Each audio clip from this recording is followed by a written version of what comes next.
Hey guys, what's up? My name is Chloe and I'm a private pilot. This is my little co-pilot, Poppy ChewLow, and today we are reading the next installment of the Instrument Pilot Oral Exam Guide, 11th edition by Jason Blair. Except just kidding, we're not really reading this to you because we can't, because we get a copyright strike. So instead, we are reading the very thorough notes that we've made from that chapter and section. As you guys know, this book is written in question and answer format, just like a conversation with a DPE. So I will read the question in my Montessori Brooklyn accent just to keep you entertained. And then I'll read the answer in my normal speaking voice. I will also include in every question the part of the FAR AIM, FAA handbook, or advisory circular that the information comes from so you can read more about it yourself. Okay, without further ado, Chapter 1, Preflight, Part G, Fundamentals of Weather. Question 1. At what rate does atmospheric pressure decrease with an increase in altitude? FAA Handbook 8083-28. 1 inch mercury per 1,000 feet. Question 2. What is standard temperature and pressure values at sea level? FAA Handbook 8083-28. 15 degrees Celsius and 290.92 inches of mercury. Question 3. State the main traits of the flow of air around high and low pressure systems in the northern hemisphere. So discuss the major characteristics of the flow of air around high and low pressure systems in the northern hemisphere.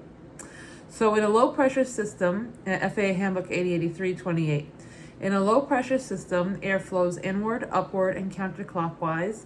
And in a high pressure system, air flows outward, downward, and clockwise. Question 4. What weather can be expected into each system? FAA Handbook 8083-28. So low pressure systems are characterized by rising air. So therefore they are associated with cloudiness, precipitation, and bad weather. High pressure systems are characterized by descending air. So they're associated with the dissipation of clouds and good weather. Question 5. What are the types of fronts? FAA Handbook 8083-28. Cold, occluded, warm, and stationary. So let's talk about each. So cold front is a mass of cold, dense, stable air that advances and replaces warmer air. A warmer air mass, I was going to say. An occluded front is a fast-moving cold front that catches up with a slow-moving warm front. And there are cold front occlusions and warm front occlusions. A warm front is the boundary area formed when a warm air mass actually flows over a colder body of air. And a stationary front is when the boundary of two air masses remains stationary because the force of the masses are relatively equal. The resulting weather is a mix of warm and cold fronts, and those can stick around for days. All right, question 6. What kind of weather would you encounter when operating near a cold front? How about a warm front? FAA Handbook 8083-25. So with a cold front, as the front passes, you'll get towering cumulus or cumulonimbus, heavy rain with lightning, thunder and or hail, tornadoes possible. During the passage of the front, there would be poor visibility, winds variable and gusting, temperature, dew point, and barometric pressure drop rapidly. With a warm front, as the front passes, you would get stratiform clouds, drizzle, low ceilings, poor visibility, variable winds, a rise in temperature.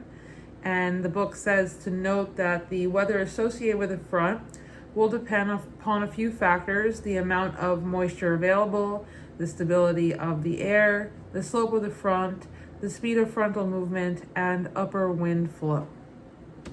Okay, almost done.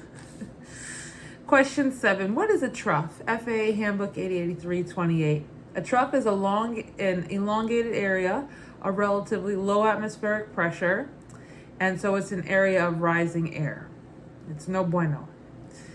Question 8. What is a ridge? FAA Handbook 8083-28. That's an elongated area of relatively high pressure, so it's an area of descending air.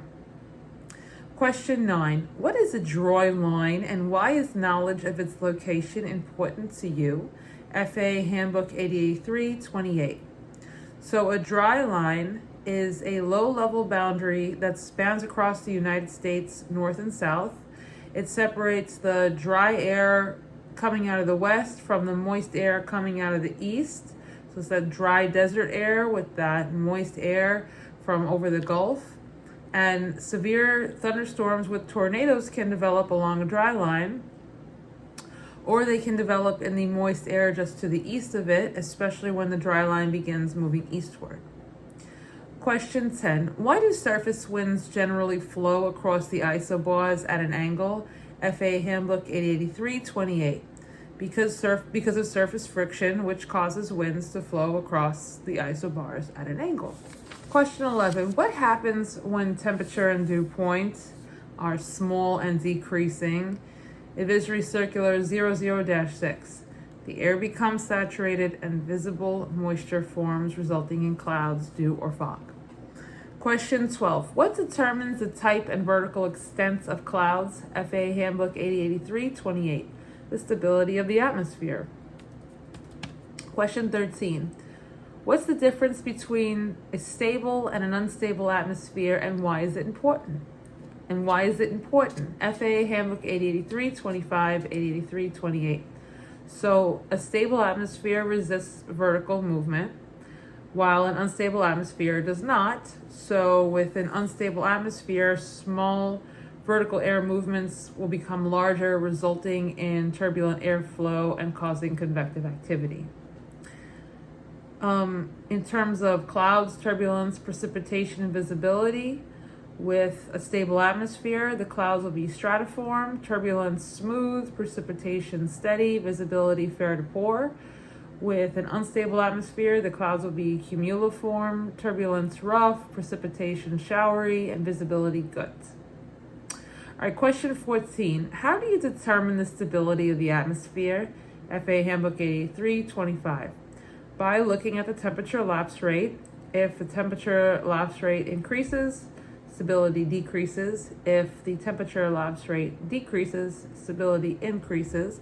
Also, there are stability indexes or indices that evaluate atmospheric stability, such as the lifted index, the LI, and the convective available potential energy index, the CAPE, which describes the stability of the atmosphere in joules per kilogram. All right, question 16. What are the two main categories of aircraft icing? FAA Handbook 8083-28. Structural, that's on the plane, and induction, in the engine's induction system. Question 17. What are the three types of icing that may occur in flight? Structural icing. What are the three types of structural icing that may occur in flight? Question 17. FAA Handbook 8083-28. Clear, rime, and mixed. Clear icing is glossy, clear, or translucent, and clear icing forms as supercooled water droplets make impact on the aircraft, and only part of the droplet freezes on impact, and the rest, the unfrozen part, will roll over other parts of the aircraft surfaces and components and gradually freeze. So it's kind of like a gradual takeover. Clear ice is more likely to form in warmer temperatures. The book says over 10 degrees Celsius, high moisture, and when there's larger droplets. So rime ice is rough, milky, and opaque. So with rime ice, the entire supercooled water droplet will freeze on impact, and that will naturally form porous, brittle, opaque, and milky colored ice. And then mixed is a combination of clear and rime. The book says it possesses a similar threat as clear ice, and mixed ice will form strange shapes on the aircraft surfaces that can disrupt airflow and obviously cause handling and performance issues. Mixed ice is most likely between negative 15 degrees Celsius and negative 10 degrees Celsius. Also, I don't know if I mentioned, but with rime ice, I did not mention this. It's more common in colder temperatures, less than negative 15 degrees, when there is lower moisture and when the droplets are smaller. Question 18. What kinds of icing are in stratiform and cumuliform clouds, are more common in stratiform and cumuliform clouds? FA Handbook 883-28. In stratified clouds, and the flat clouds, rime and mixed icing is more common. And in cumuliform clouds, clear or mixed with rime in the upper levels of those big building clouds. So the reason that icing is more variable in cumuliform than stratiform or stratified clouds is because factors conducive to icing depend on the stage of development that the cumuliform cloud is in. All right, question 19. What is needed for structural icing to occur? FA Handbook 83-28, visible moisture and freezing temperatures. Question 20. What are the intensity categories of aircraft structural icing? AIM 7119. Trace, light, moderate, and severe. So the book gives representative accretion rates for each of them. With trace icing, it would be under a 1/4 inch of accretion per hour on the outer wing, so it would be noticeable. With light, it would be 1/4 to 1 inch per hour on the outer wing. With light, it would require occasional cycling of manual de-icing systems. With moderate, the representative accretion rate would be 1 to 3 inches per hour on the unprotected part of the outer wing. It requires frequent cycling of manual de-icing systems. And then severe would be 3 inches or more per hour accretion rate on the unprotected part of the outer wing. And now ice protection, in that case with severe, ice protection systems would fail to remove the accumulation of ice, and ice would start to accumulate in areas that are not usually prone to icing. All right, question 21. During pre-flight planning, what type of meteorological information should you be aware of with respect to icing? Advisory Circular 91-74. The location of fronts, cloud layers, freezing levels, air temperature and pressure, and precipitation. Question 22, almost done. What is the definition of the term freezing level, and how can you determine where that level is? 8083, FA Handbook 8083-28. The freezing level is the lowest altitude where the air temperature reaches 0 degrees Celsius.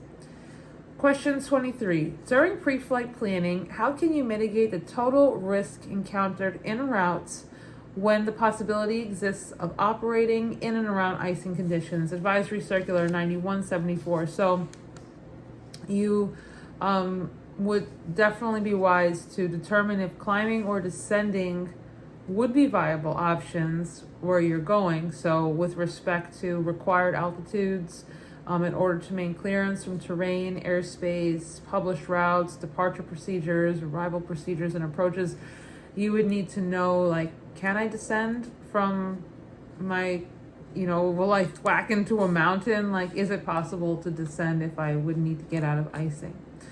And also, when choosing alternate airports, if you were, let's say, to need to land because of you had issues with structural icing, you would be wise to remember that you would have a higher approach speed.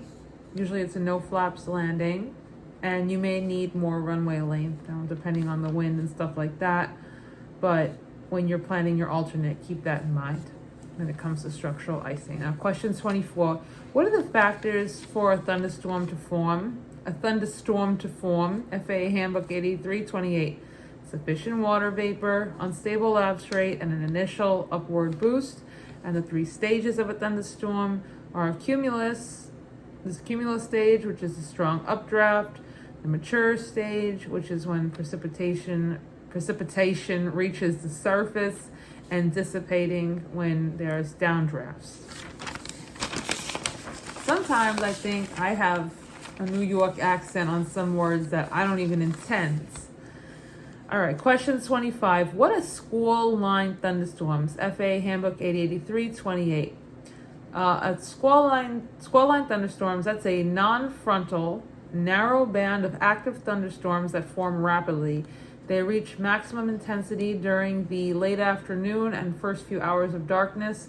They are the single most intense weather hazard to aircraft.